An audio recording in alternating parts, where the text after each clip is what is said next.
everyone, it's Zombie Kid EC, and today we're gonna be doing another long off-script video with a speed paint in the background about zombie cats, and I will be posting this at one point, so it's kind of a leak for you guys, but yeah, the speed paint might change because I accidentally clicked a option that has the speed paint takes longer or takes not that long, and I'm gonna be talking for a long time. I don't know how to say it. Whatever. Anyway, today we are going to be talking about what you should be wearing for Halloween, because Halloween is gonna be really soon, and really soon, actually really soon, in 2 months it's gonna be October. Guys, get a grip. Duh. Make your Halloween costumes like my friend, duh. Anyways, moving on. This video is gonna be split into sections. Not through YouTube Studio, but different sections and different types of Halloween costumes that you should have. So, yeah, anyway, bye! And let's move on to the first section. Whoa! Number 1, what to not wear for Halloween.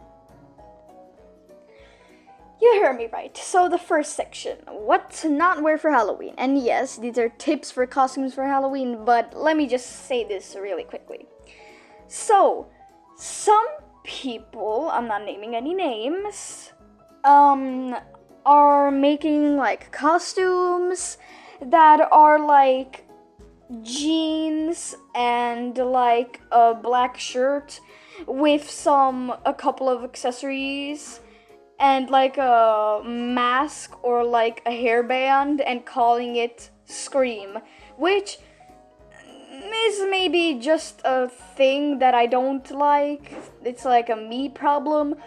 But I feel like you're not very creative and you're making yourself look like a pick-me girl. I'm not trying to be mean to anyone.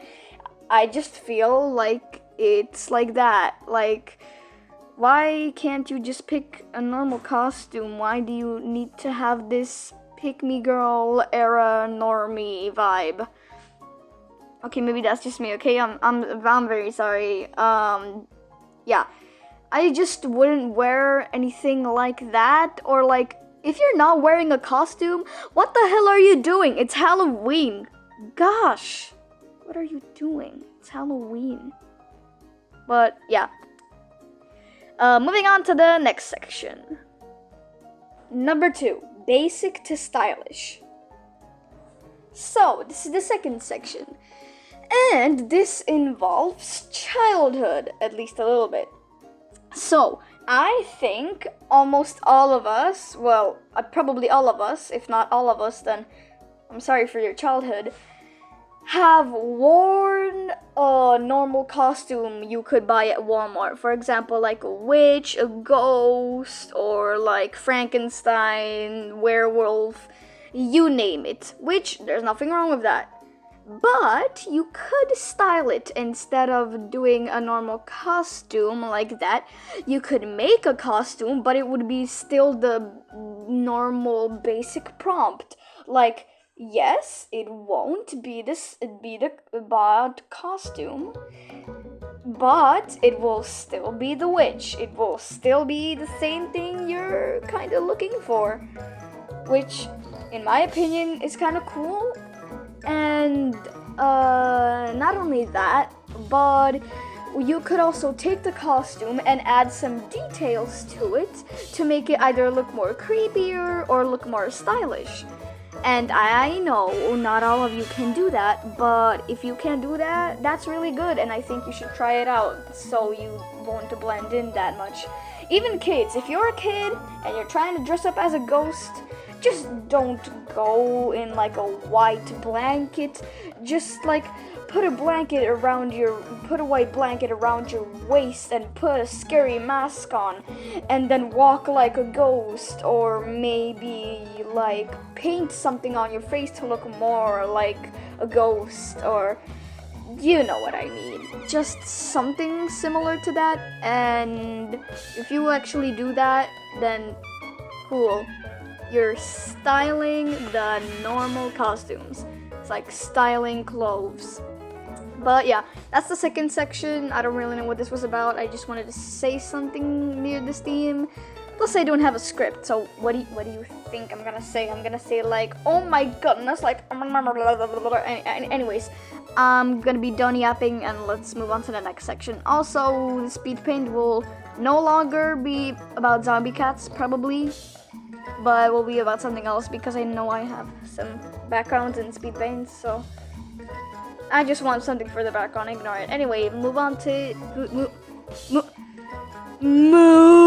moving on to the third section. Wow. Number 3, cosplaying characters. Cosplaying characters is probably the one of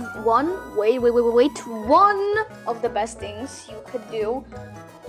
And I just leaked the thumbnail for zombie cats. Wow.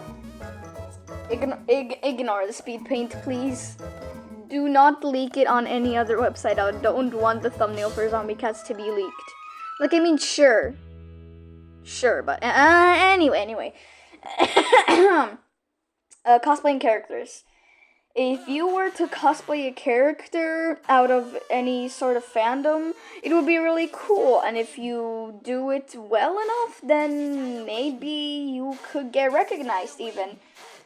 And cosplaying characters is just cool, and it doesn't even need to look that good. It's just the character itself. And I don't really know what else to say. Cosplaying characters is like, I mean, everyone does it, and it's Halloween.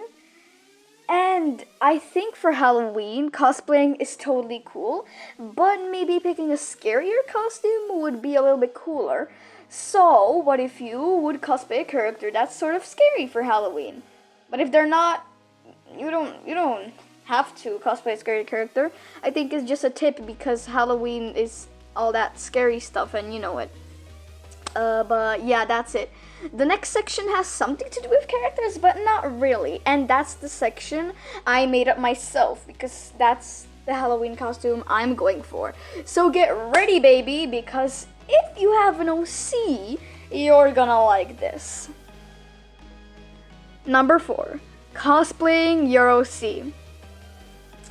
You guys heard me right, cosplaying your OC. This is an idea I'm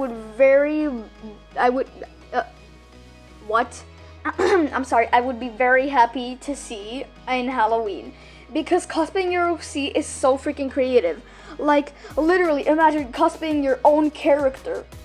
And maybe even your persona. Or like, I don't know, go out in a fursuit if that counts as your character. Well, it counts as your persona, which counts as a persona, and personas can count as original characters, but that's too complicated. But you don't only need to cosplay as your character. You can cosplay as your character, but with a twist.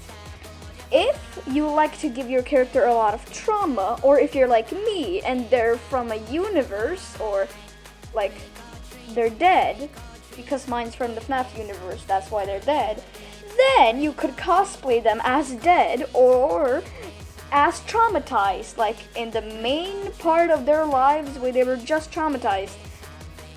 And yeah, so to me, cosplaying your own character is just crazy. And when you make it scary or like horror, like just like that, the traumatizing point, or like the death point, or something similar to that, that makes it even more scarier, which is perfect for Halloween.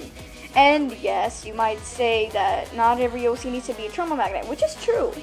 But I never said anything about that. You can just cosplay your own C. They don't need to be traumatized. I'm just saying, if they are in some form or shape or form, size, I don't know, traumatized, then you could cosplay them in the timeline where they're traumatized, because I think that would be really cool. Or as my OC is dead.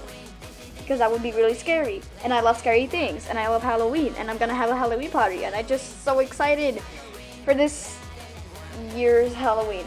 So yeah, that's it for this section. Right, let's get to the next section, which is, I think, either the second to last one or the last one. But number 5, scary. If you're like me, again, and absolutely love Halloween and the scary factor, then you don't have to cosplay a character, you don't have to cosplay a RC, you don't need to cosplay a witch. You can cosplay something scarier. And maybe this isn't that scary, but let me tell you a story. Story time. So last year I threw a Halloween party and invited a couple of my friends, and my Halloween costume was a biblically accurate angel, which I find pretty scary if you were to be honest.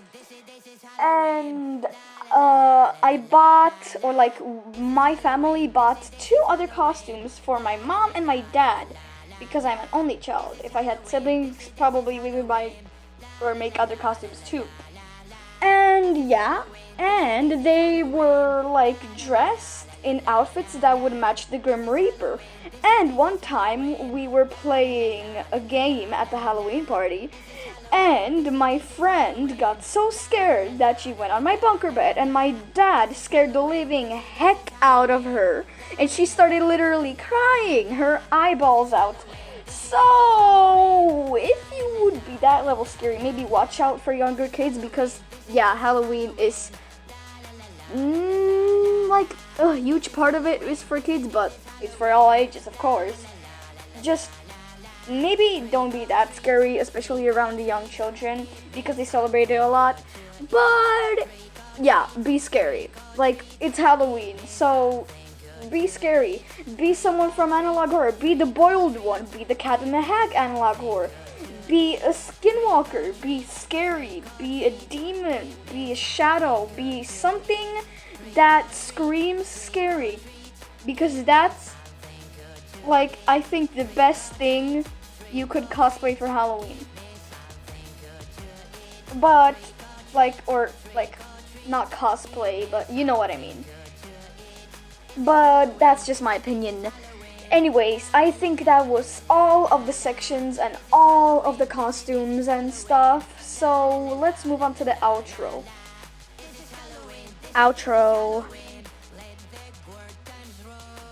So here we are. So let me tell you in short terms all about the sections.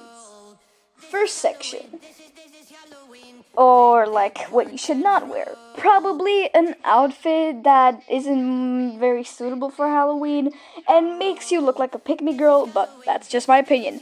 Second section, styling basic costumes, being a witch or a ghost or a werewolf like everyone or every kid would wear, but maybe buying the costume and styling it, or making your own costume that's the same thing.